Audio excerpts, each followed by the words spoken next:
Bonjour la compagnie des couleurs, bienvenue dans la petite bibliothèque d'inspiration en aquarelle. Ceci est le tuto numéro 27. Voici tous les petits tutos que nous avons fait au préalable. Je vous invite juste à réaliser des toutes petites aquarelles. Ce sont des entraînements, des petits brouillons dans lesquels vous irez piocher en cas de panne d'inspiration. Aujourd'hui, j'avais envie de vous faire travailler ces petites choses. Comment travailler les effets de l'eau qui descend lentement et qui tombe en cascade sans drawing gum. Donc voilà les petits essais que j'ai faits. Et je prends une chute de papier qui fait 9,5 par 7,5. Elle logera largement dans mon petit carnet.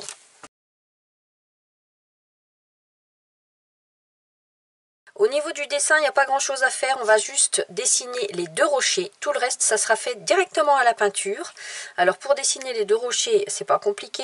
Ici, celui du dessus, on va déjà faire un genre d'ovale avec des petits traits sur le bas pour la structure. Je vais appuyer un peu plus sur mon crayon de papier pour que vous le voyez mieux à la caméra. Voilà, à vous. Et la même chose à gauche, sauf que c'est un peu plus large. Un ovale avec des traits comme ça. À vous. Pour ce petit tuto, je vais travailler avec ces deux pinceaux-là. Ce sont deux pinceaux assez fins. Le premier, c'est le Léonard, série 20 RO Ruby numéro 4. Et celui-là, le tout fin, c'est le Escoda Perla numéro 0. Donc, vous voyez, par rapport à mon pouce, la largeur des poils. Au niveau des couleurs, je vous propose deux couleurs de rochers différentes pour que vous puissiez tester différents tons. Donc pour le rocher marron, nous aurons d'abord un jaune, peu importe. Ici, j'ai pris le jaune de cadmium citron 203 de chez White Nights. Ensuite, ce sera un ocre brun 59 de chez Winsor & Newton. Et pour la dernière ombre, c'est le sépia 413 de chez White Nights. Pour les herbes, un vert clair, un vert foncé. Ici, je prends le vert anglais clair Sennelier 805 et le vert tout court 725 White Nights, c'est un vert foncé. Deux bleus, un clair, un foncé. Le clair, c'est le bleu du ciel 512 White Nights. Et le plus foncé, c'est le bleu tout court 515 White Nights. Je vais tout vous montrer sur mon nuancier après. Un gris clair, un gris foncé. Le clair, c'est le gris de titane de chez Daniel Smith numéro 241. Et l'indigo de chez Daniel Smith numéro 46. Le jaune de cadmium citron se trouve ici. Ocre brun de chez Winsor 059. Sépia. Le vert anglais clair de chez Sennelier. Le vert foncé. Le bleu du ciel. Et le bleu 515. Gris clair, gris foncé. Je vous laisse mettre pause pour préparer vos couleurs. Certains d'entre vous n'auront pas les mêmes marques que moi. Vous prenez ce qui s'en rapproche. Mais de toute façon, après, je ne pourrai que vous inviter à faire vos petits tests pour vous rassurer sur ce que vous serez capable de faire et puis découvrir des mélanges de couleurs. Mon pot d'eau est à la droite de la caméra. À chaque fois que mon pinceau sortira, c'est que j'irai le rincer ou chercher de l'eau. On va commencer par peindre ce petit rocher en ton de gris, gris clair et gris foncé. Je prends mon Léonard numéro 4 pour mouiller tout mon rocher. Ma première couleur, le gris clair, je l'applique avec ce même pinceau en laissant une tache blanche sur le dessus. Pour la lumière, on dit que la lumière vient du dessus. Toutes mes ombres seront donc sur le bas. Hop. Je change de pinceau, je prends le petit Escoda Perla. Je retourne chercher la même couleur, histoire d'avoir une autre intensité. Vous voyez la différence? Hop, je rince mon pinceau et je vais chercher mon gris foncé, où là je m'amuse à travailler les ombres sur le bas. Et vous voyez, je remonte avec des petites pichenettes vers le dessus, pour donner quelque chose d'irrégulier. À vous. Pour le rocher du dessous, je prends mon jaune, mon ocre brun et mon sépia. Donc un jaune, un marron clair, un marron foncé. Je reprends mon Léonard numéro 4 pour mouiller tout ce rocher. Mon jaune. La lumière venant du dessus, je vais laisser une tache blanche sur la droite. Tout le reste, je peins. Donc, je rajoute pas mal de couleurs parce que j'aime que ça ait beaucoup d'intensité. Hop, je rince mon pinceau, je vais chercher l'ocre que je commence à appliquer à gauche et en bas.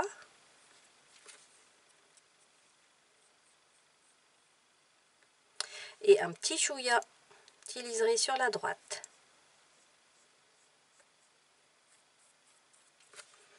Je retourne en chercher un peu. Hop. Je prends mon petit pinceau Escoda pour retourner chercher de l'ocre et en déposer avec plus d'intensité.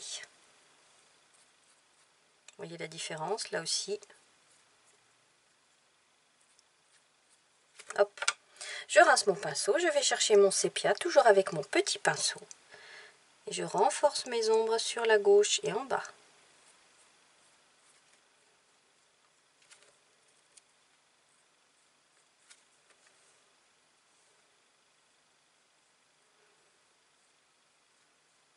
Là. À vous!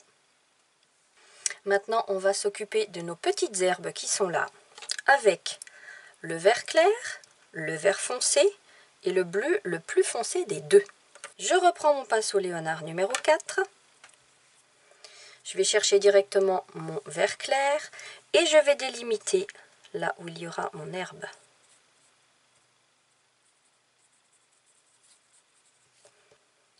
Je prends mon petit pinceau Escoda Perla, je retourne chercher mon vert et je vais tirer avec beaucoup de légèreté mes premières herbes. Le petit pinceau Escoda Perla n'ayant pas beaucoup de poils, je suis obligée de le remouiller souvent. Vous voyez, à chaque fois que ma main sort de la caméra, je vais mouiller mon pinceau. Je prends le vert foncé.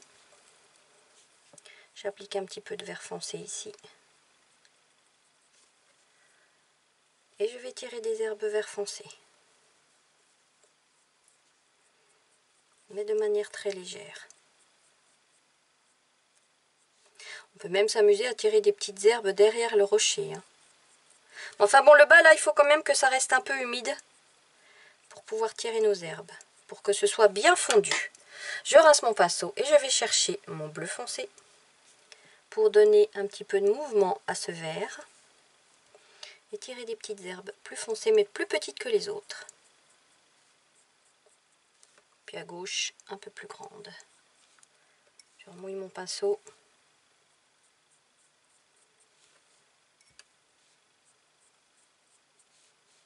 Je peux même en tirer des petites ici. Voilà. À vous! Allez, maintenant on va s'occuper du bleu qui est ici, à plat, avec le bleu clair et le bleu foncé. Je reprends mon pinceau Léonard numéro 4 et sur support sec, j'appuie un peu et je vais laisser des espaces blancs. Sous le rocher, c'est complet, tout bleu. Et sinon, je laisse des espaces blancs.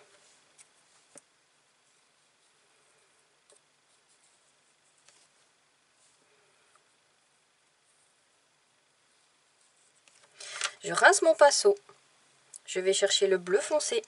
On a ici l'ombre portée du rocher, dans l'eau. Je rappelle, ombre propre, ombre portée, il existe une vidéo explicative à ce sujet. Et par-ci par-là, je rajoute du bleu foncé dans le bleu clair.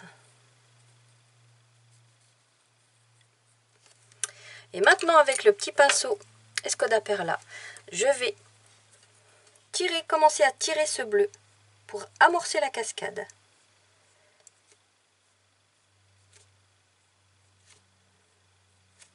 Je remouille mon pinceau. Et là, je n'utilise que les couleurs qui sont déjà sur le papier. Voilà. Et maintenant, je vais chercher mon bleu clair pour renforcer tout ça.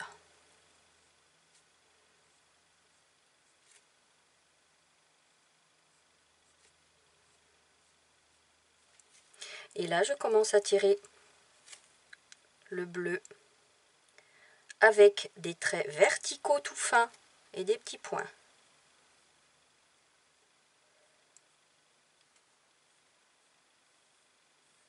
Donc beaucoup de légèreté, hein.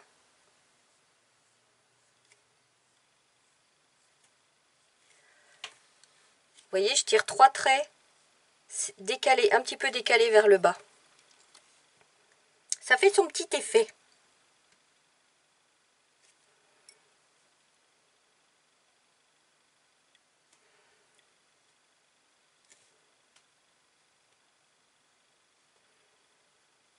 et des petits points par-ci par-là.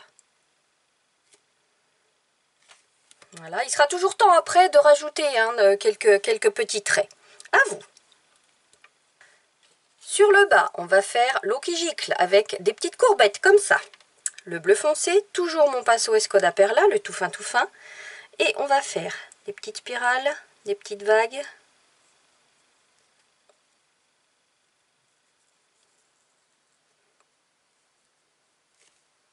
Je remouille mon pinceau, je vais chercher encore un petit peu de peinture, de pigment. Hop. Et je procède de la même manière qu'au-dessus. J'appuie un petit peu sur mon pinceau et je laisse du blanc. Je fais bien le tour de mon rocher par contre ici.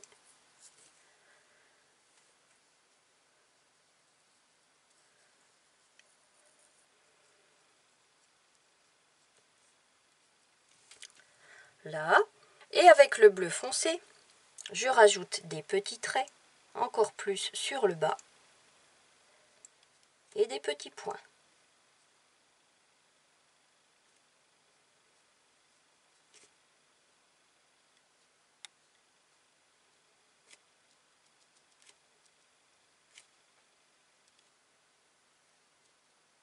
Alors je trouve qu'il n'y a pas assez de traits, donc j'en rajoute un petit peu.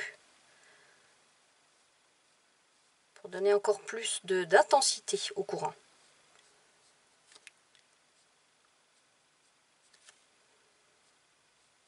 Et j'en rajoute en bleu foncé parmi ceux que j'ai fait en bleu clair.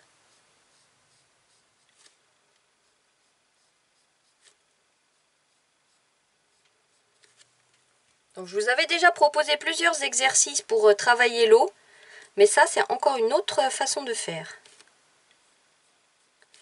Parce que l'aquarelle, bah, c'est illimité, c'est beau, c'est magique, c'est magnifique. Ah là là, c'est qualificatif pour ce médium. Qu'est-ce que je vais faire là? Il me manque un petit peu de bleu tout près du rocher. Je vais rajouter quelques petits chouïas ici. Hop. Et puis là, des petits points.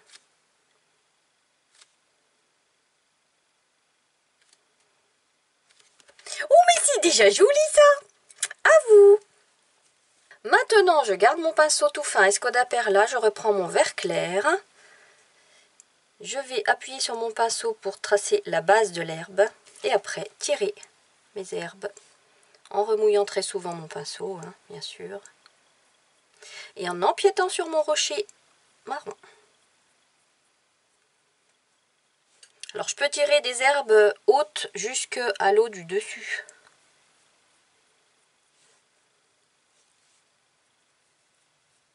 Hop, je rince mon pinceau, je vais chercher mon vert foncé. Donc un petit chouïa ici, et après je tire. Vous tirez des petites pichenettes comme ça. Je ne sais pas si vous avez vu le petit tuto sur la façon de faire un sapin simplifié. Et ben c'est le même principe où je vous expliquais de tirer des petites pichenettes pour les branches. Là c'est pareil, tout en légèreté la fin. Voilà, et l'avantage ici c'est que le vert foncé prend le dessus sur la couleur du rocher. Là. Et ce qu'on peut faire avec le gris foncé, c'est rajouter de l'intensité à ce vert. Des herbes qui vont encore plus prendre le dessus sur ce rocher. Alors pas trop quand même parce qu'il faut qu'on voit le vert clair de base. Hein. Voilà, à vous. Alors voilà pour ça. Je trouve que mon rocher ici il est un peu plat. Je vais lui donner un petit peu de structure avec mon pinceau Escoda Perla, l'ocre, et puis tirer des petits traits pour quand même. Parce que là je trouve qu'il ressemble à un emballage de Kinder Surprise. Donc c'est quand même pas très naturel. Je vais lui donner, voilà, rajouter des petits traits et puis des petits points pour la structure. Sans embarquer mes brins d'herbe comme je le fais après. Là, des petits points ici aussi. Et avec le sépia, la même chose, renforcer la même chose sur le bas et entre mes brins d'herbe. Voilà, tout fin, tout fin, tout fin.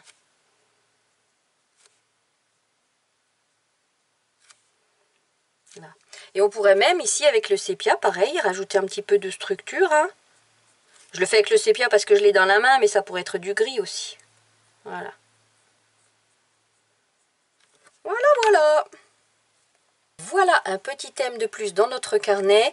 Ceci est une base. Maintenant, lâchez-vous, faites vos mélanges, changez les couleurs de l'eau, variez les bleus, ajoutez ici des tons de brun ou de rouge dans l'herbe. Vous pouvez même faire une cascade à l'automne avec des herbes sèches. Changez les tons des rochers également. Enfin bref, faites-vous plaisir et montrez-nous tout ça sur les réseaux. Prenez soin de vous, à très bientôt.